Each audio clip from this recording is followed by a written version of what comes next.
नमस्कार साथियों। पाठ्य पुस्तक आधारित शिक्षण योजना कक्षा 5 का विषय हिंदी, जिसका कलरव और वाटिका के नाम से जाना जाता है। और इस पाठ्य योजना के संकलनकर्ता अब्दुल कलाम हेडमास्टर PS नईपाल नगर क्षेत्र गाजियाबाद के द्वारा संकलित किया गया है। साथ ही हम लोग एक लेसन प्लान देखेंगे कक्षा 5 की हिंदी का। यहाँ पर देख सकते हैं सारे पाठ का यहाँ पर आपको शिक्षण योजना मिल जाएगी, जिसमें पहला पाठ है विमल इंद्र की विशाल किरणें, और पंच परमेश्वर, मेरी शिक्षा, सरिता, लाल बहादुर शास्त्री, प्रकृति की सीख, जीवन के रंग, मैं और मेरा निबंध, और 3 सवाल, चेतक की वीरता, मैं और हॉकी, चिड़िया का दाना, सरदार वल्लभ भाई पटेल, भक्ति नीत माधुरी, पत्र, विजय पथ, झांसी की रानी, अंधेर नगरी, कन्नौज देश की ओर, राष्ट्र गौरव और रघुकुल रीति, रामायण की कथा। ये सारे पाठ जो वाटिका में दिए गए हैं कक्षा 5 में, ये सारे पाठों का हम लोग लेसन प्लान यानी शिक्षण योजना देखेंगे, टीचिंग प्लान यानी शिक्षण योजना देखेंगे। और इसी के माध्यम से आप सब जैसा कि जानते हैं कि शिक्षण कार्य प्रभावी ढंग से लागू है बेसिक विद्यालयों में। तो साथियों, यहाँ पर देख सकते हैं कि जो पहला पाठ है विमल इंद्र की विशाल किरणें, इसका जो है टीचिंग प्लान कुछ इस तरह से बनाना है, जिसमें आप पहले डेट और मंथ मेंशन करेंगे, क्लास, सब्जेक्ट और टाइम और टोटल पीरियड। और यहाँ पर जो लर्निंग आउटकम है पहले पार्ट का, कि छात्र सुनी व पढ़ी रचनाओं की विषय वस्तु, घटनाओं, चित्रों, पात्रों के शीर्षक आदि के विषय में बातचीत करते हैं, प्रश्न पूछते हैं, अपनी राय देते हैं और अपनी बात रखने के लिए तर्क करते हैं। छात्र पद्य में निहित भाव को समझकर अपनी भाषा में व्यक्त करते हैं, मौन वाचन करते हैं और पाठ्य सामग्री के मुख्य बिंदुओं पर चर्चा करते हैं। अपने विचारों को आत्मविश्वास एवं स्पष्टता के साथ व्यक्त करते हैं। कविता में आए कठिन शब्दों के अर्थों, तुकान शब्द व समानार्थी शब्द लिख लेते हैं। अन्य दी गई कविताओं पर चित्र बनाकर उन पर प्रश्न व उनके शीर्षक लिख सकते हैं।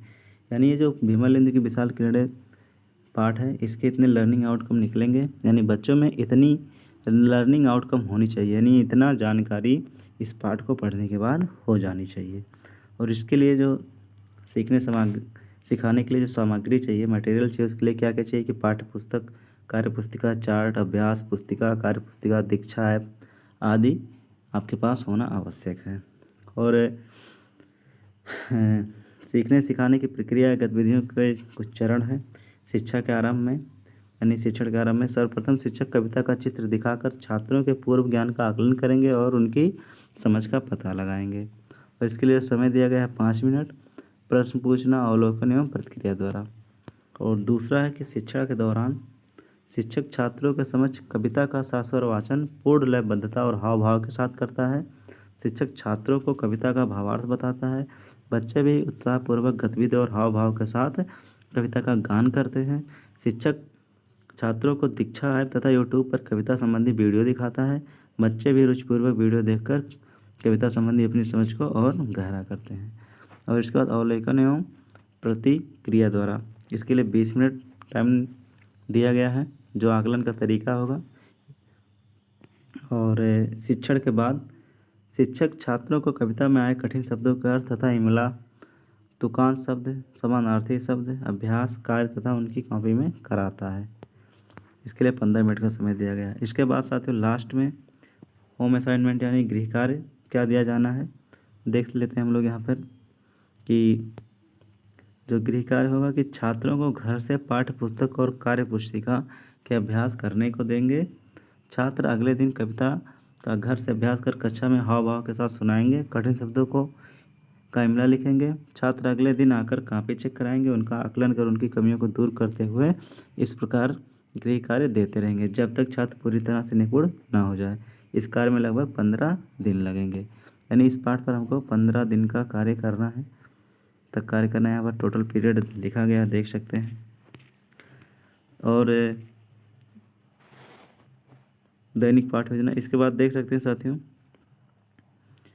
कि दैनिक पाठ योजना में क्या है, पाठ संबंधी शिक्षण के मुख्य बिंदु क्या क्या होंगे। जैसे पहले दिवस में ये देख सकते हैं 15 दिनों में इन्होंने डिवाइड किया है। तो पहले दिन का जो कार्य होगा, शिक्षक व छात्रों द्वारा कविता का शास्त्र और वाचन, मौन वाचन, दीक्षा ऐप का प्रयोग। दूसरे दिवस में शिक्षक छात्रों को कविता का भावार्थ व शब्दार्थ बताएंगे, यूट्यूब का प्रयोग करेंगे। तीसरे दिन कठिन शब्दों का इमला यानी श्रुतलेख व शब्दार्थ सुनाना, दिए गए शब्दों के अर्थ लिखना। चौथे दिवस में कविता को बिना देखे याद करिए और लिखिए, पुस्तकालय का प्रयोग कीजिए। पाँचवें दिन कविता को बिना देखे याद करिए और लिखिए, पुस्तकालय का प्रयोग।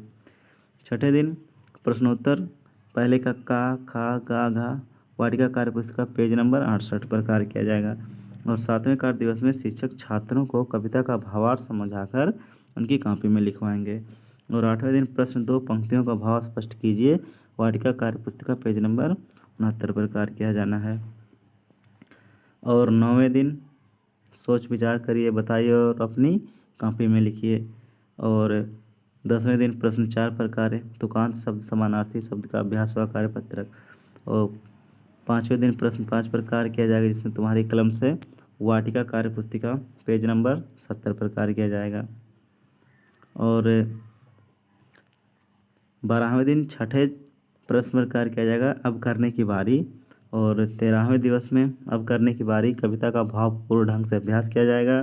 14वें दिन प्रश्न 7 दी गई कविता को ध्यानपूर्वक पढ़कर संबंधित प्रश्नों के उत्तर दीजिए। और 15वें दिन दी गई कविता को ध्यानपूर्वक पढ़कर संबंधित प्रश्नों के उत्तर दीजिए, उसी का रिपीटेशन किया जाना है। तो साथियों, इस तरह से हमारी पहले पाठ की जो है कार्य योजना, पाठ्य योजना, टीचिंग प्लान यानी शिक्षण योजना पूरी तरह से कंप्लीट होती है। और आप इन सब 15 दिवसों में पाठ से संबंधित शिक्षण के मुख्य बिंदु पर कार्य करके लर्निंग आउटकम की संप्राप्ति कर सकते हैं। तो साथियों, इसी तरह से दूसरा पंच परमेश्वर कहानी प्रेमचंद जी की, इनका जो है आप टीचिंग प्लान देख सकते हैं। और इसी तरह से साथियों देख सकते हैं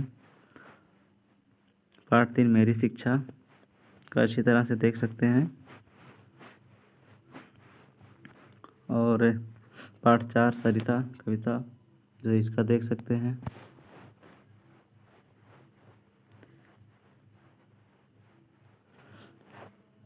और पाठ 5 लाल बहादुर शास्त्री का।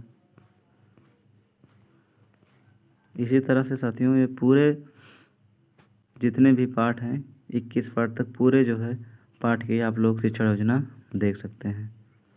यहाँ पर देख सकते हैं साथियों, हम थोड़ा सा आपको जल्दी से दिखा दे रहे हैं।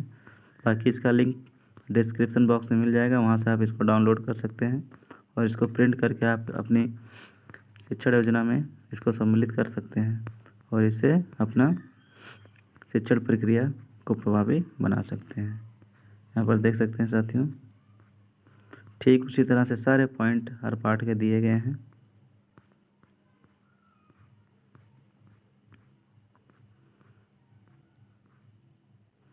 पाठ 19 कन्नौज देश की ओर। और इसी तरह से पाठ 21 जो लास्ट है रघुकुल रीत। इसी तरह से ये यहाँ पर शिक्षण योजना समाप्त हो जाएगी। सारे पाठ का यहाँ पर दिया गया है। तो साथियों, वीडियो कैसा लगा, पसंद आया तो लाइक कीजिए और चैनल पर नए हैं तो सब्सक्राइब करना बिल्कुल ना भूलें। साथियों, इसी तरह से कक्षा 5 के हर विषय, कक्षा 4 के हर विषय, 6, 7, 8 के सभी विषयों का शिक्षण योजना आपको इस चैनल के माध्यम से उपलब्ध करा दिया जाएगा। जय हिंद, जय भारत।